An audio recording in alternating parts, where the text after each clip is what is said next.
Meron din tayo ditong Roman candle. So, yung uri ng Lucis, mga pambata. At meron din tayo ditong bombshell na JLJ Aquino.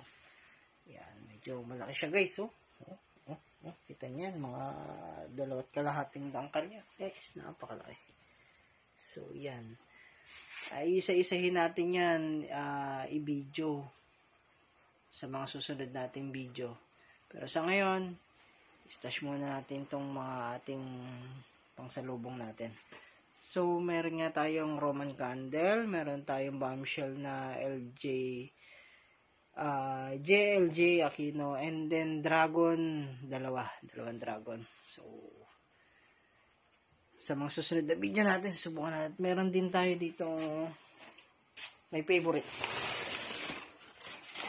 Yan, ang pinakamasarap.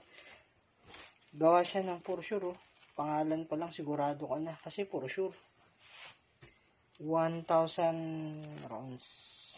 Meron tayong 3 binili dito eh. Ayan.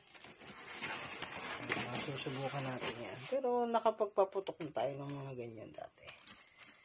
Kaya bumili na napasarap. Kaya 3 na yung binili natin. So, yan lang muna sa ngayon guys. Abangan nyo yung mga video nito para